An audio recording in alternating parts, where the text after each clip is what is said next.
Hello viewers, welcome to the channel. ఇవాళ మనం discuss చేయబోయే మూవీ ఈ మధ్య వచ్చిన ఈటీవీ విన్ యాప్లో అవైలబుల్ ఉన్న సినిమా మ్యూజిక్ షాప్ మూర్తి. ఈ మధ్య రిలీజ్ అయిన చాలా సినిమాల్లోకి ది బెస్ట్ కంటెంట్ ఈ మూవీ అని చెప్పొచ్చు. అండ్ అజయ్ ఘోష్ గారి యాక్టింగ్ అయితే వేరే లెవెల్. చాందిని, అజయ్ ఘోష్, ఆమిని, భాను చందర్ వీళ్ళందరూ కలిసి నటించిన ఈ సినిమా స్టోరీ ఏంటో చూద్దాం. ఒక ఓల్డ్ మ్యూజిక్ షాప్ నడిపించే అతను డీజేగా ఎలా మారాడు అనేది ఈ స్టోరీ వృత్తాంతం. స్టోరీ కథ విషయానికి వస్తే, మ్యూజిక్ షాప్ నడిపించే ఎప్పటి నుంచో old cassettes, old tape recorders, old ఇవి ఉంటాయి కదా, మన సర్కిల్గా ఉంటాయి, ఏంటంటే మైక్రోఫోన్, గ్రామ్ ఫోన్స్, అవన్నీ పెట్టుకొని పాతకాలపు మనిషిలాగా బతుకుతూ ఉంటాడు మూర్తి, అంటే అజయ్ ఘోష్. ఇతను బతుకుతూ ఉంటాడు.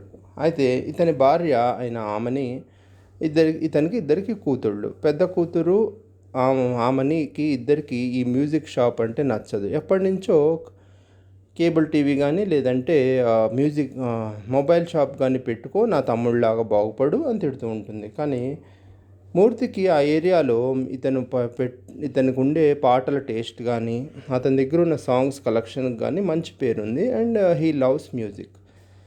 కాబట్టి మ్యూజిక్ షాప్ ఎప్పటికీ మూసేయాలని అనుకోడు. ఈ టర్నింగ్ పాయింట్ ఎక్కడ వస్తుందో చూద్దాం.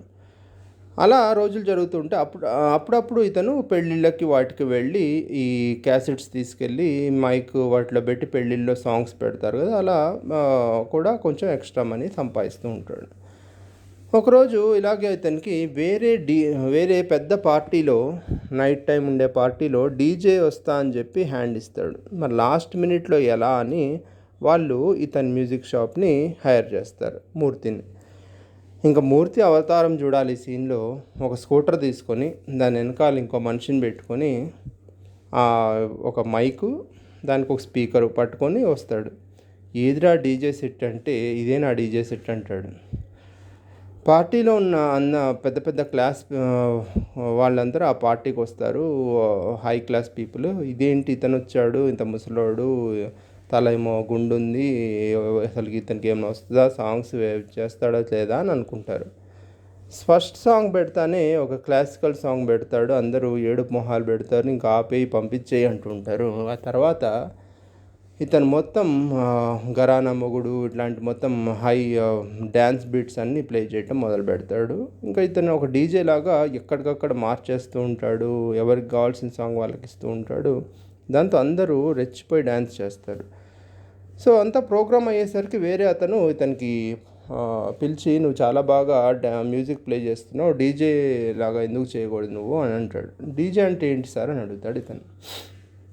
డీజేలకి ఇదే పనికి ₹1,00,000 నుంచి 3,00,000 వరకు ఇస్తారు ఒక ప్రోగ్రామ్కి, నువ్వెందుకు అలా ట్రై చేయకూడదు అంటాడు. అవునా అని చెప్పి ఆ రోజు నుంచి ఇతను డీజే అంటే ఏంటి అని తెలుసుకోవటం మొదలు పెడతాడు. తెలుసుకోవటం అంటే అట్లా ఇట్లా కాదు, ఒక కంప్యూటర్ ముందు కూర్చొని ఒక డీజే సిస్టమ్ అంటే ఏంటి అని యూట్యూబ్లో సెర్చ్ చేసి ఆ డీజే ఎలా నేర్చుకోవాలని అతను నేర్పిస్తుంటే యూట్యూబ్లో ఇతను పేపర్ మీద ఆ డీజే బొమ్మ గీసి ఆ పేపర్ మీదే ప్రాక్టీస్ చేస్తూ ఉంటాడు. అంతలా ఇన్వాల్వ్ అయిపోతూ ఉంటాడు అన్నమాట. ఇంట్లో పక్కేమో ఆమెని తిడుతూ ఉంటుంది, ఆమెని వాళ్ళ పెద్ద కూతురు. ఎక్కడైనా వెళ్ళినా కూడా పెద్ద కూతురికి అవమానంగా అనిపిస్తుంటుంది ఇతను చేసే పనులు. ప్యారలల్గా చాందిని స్టోరీ నడుస్తుంటుంది. చాందిని చిన్నప్పటి నుంచి ఒక డీజే అవ్వాలనుకుంటుంది. తండ్రి దగ్గర నుంచి డబ్బులు తీసుకొని, తండ్రి పర్మిషన్ తోటి కాస్ట్లీయెస్ట్ డీజే ఒక 4-5 lakhs తోటి తీసుకొని ప్రాక్టీస్ చేస్తూ ఉంటుంది. తండ్రికి అయిన భానుచందర్కి ఈ పని చేయటం ఇష్టం ఉండదు. సో ఇద్దరి మధ్య జరిగిన గొడవలో ఆ డీజే సెట్ తీసేసి బయట ఇసిరి కొడతాడు. సో అది పాడవుతుంది. సో ఈ మూర్తి చాందిని ఎలా కలుస్తారు అని ఆలోచిస్తుంటే, ఈ పాడైపోయిన డీజేని రిపేర్స్ చేయటం కోసం ఊళ్ళన్నీ తిరుగుతూ ఉంటుంది. అది హైదరాబాద్ కాదు, గుంటూరు అనుకుంటా. సో గుంటూరు అంతా తిరుగుతూ ఉంటే లాస్ట్కి మూర్తి షాప్కి వచ్చి డీజే చూపిస్తుంది. యాక్చువల్లీ డీజే సెట్ అంటే కూడా ఆ ఊళ్ళో ఎవరికి తెలియదు. మూర్తి అది చూడంగానే ఇది డీజే సెట్ కదా అంటాడు. సో ఆమె ఆ షాప్ మొత్తం చూసి ఆ కలెక్షన్ చూసి వావ్ అనుకుంటుంది. మరి డీజే సెట్ రిపేర్ చేయటం వచ్చా అంటే రాదు అంటాడు. సో వెళ్ళిపోబోతుంటే నేను మీకు ట్రై చేస్తాను, కానీ ఇది డీజే రిపేర్ చేసిస్తే మీరు నాకు ఏమి ఇస్తారు అంటే, ఏం కావాలంటే నాకు ఇది ఎలా వాయించాలో మీరు నేర్పించాలి అంటాడు. సో అలా అదృష్టం కొద్దీ అది రిపేర్ అవుతుంది. ఇతనికి ఆమె నేర్పించడం మొదలుపెడుతుంది.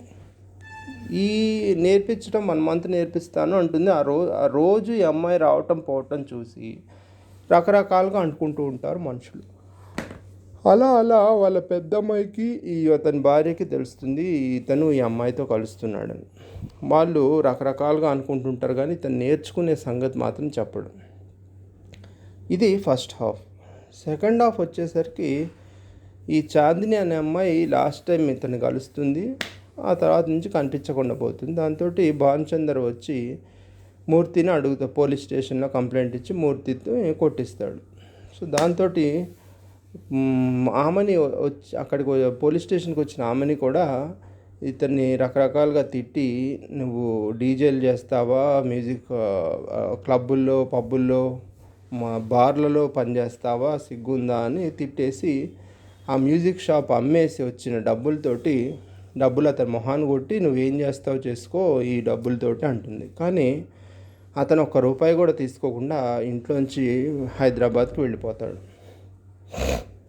మరి హైదరాబాద్ వెళ్ళి ఏం చేయాలి, ఎవరిని కలవాలి ఏమీ తెలియదు. కానీ డీజే మాత్రం బాగా నేర్చుకొని ఉంటాడు.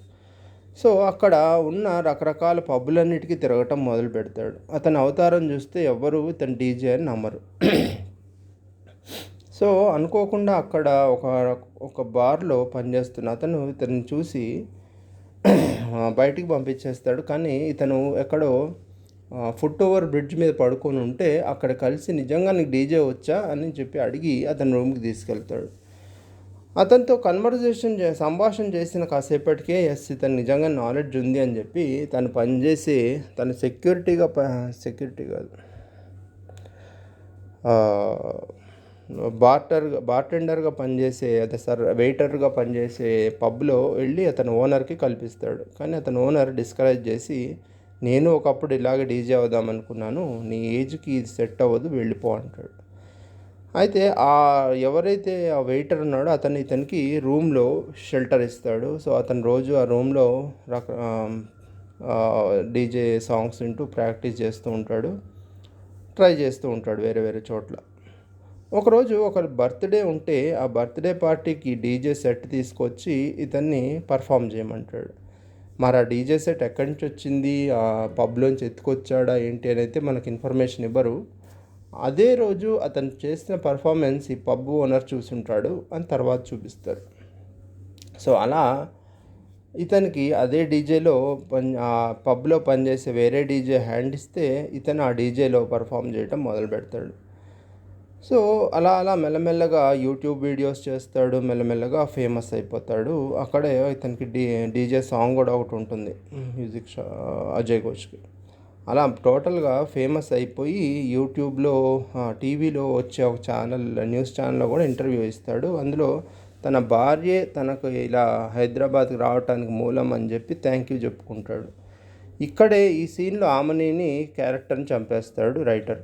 అక్కడ చంపాల్సిన అవసరమేం లేదు, ఆమెని బతికే ఉంది, రియలైజ్ అయింది అంటే బాగానే ఉండేది అని ఎందుకో చంపేస్తారు. ఇంటికి వచ్చిన తర్వాత చాందిని కలుస్తుంది. మళ్ళీ చాందిని ఏమైపోయిందో ఇప్పటివరకు చూపించరు. చాందిని మళ్ళీ కలుస్తుంది. అక్కడే రివీల్ చేస్తుంది, నువ్వు ఇలా హైదరాబాద్ వెళ్ళటానికి మీ భార్య కారణం, ఆమె కావాలనే ఇలా చేసింది పంపించడానికి, నువ్వు సక్సెస్ అవటానికి అని చెప్పి అంటుంది. దాంతో ఇక్కడ లాస్ట్ క్లైమాక్స్ సీన్లో ఆ టీవీ ఇంటర్వ్యూ అప్పుడు కానీ, ఆ తర్వాత చాందినిని కలిసినప్పుడు ఉండే సీన్లో కానీ అజయ్ ఘోష్ పర్ఫార్మెన్స్ చాలా సూపర్గా వేరే లెవెల్లో ఉంటుంది. సో ఇది ఓవరాల్గా ఈ మూవీ చేస్తే ఒక 30 minutes షార్ట్ ఫిల్మ్గా చేసి ఉండొచ్చు, కానీ దీన్ని డ్రాగ్ చేసినట్టుగా అనిపించింది. అదర్వైజ్ చాలా సూపర్ కంటెంట్. ఇంకొంచెం కామెడీ ఎలిమెంట్స్ కానీ, కొంచెం ఫ్యామిలీ ఎలిమెంట్స్ కానీ, ఫ్యామిలీలో ఉండే బాండింగ్స్, ఫ్యామిలీ సీన్స్ కొంచెం యాడ్ చేసిన, వీళ్ళిద్దరు ఫ్రెండ్షిప్ మధ్య కొన్ని కన్వర్జేషన్స్ యాడ్ చేసిన, భానుచందర్ చాందినికి మధ్య ఇంకొన్ని సీన్స్ యాడ్ చేసిన ఇంకా రక్తి గట్టి ఉండేదేమో అనిపించింది. ఓవరాల్గా మూవీ ఈ మధ్య వచ్చిన సినిమాల్లో బాగుంది. మీకు ఛాన్స్ ఉంటే చూడండి. తప్పకుండా మర్చిపోకుండా ఛానల్ సబ్స్క్రైబ్ చేయండి. మీ వాల్యుబుల్ కామెంట్స్ యాడ్ చేయండి. Thank you. Your signing off your Harish.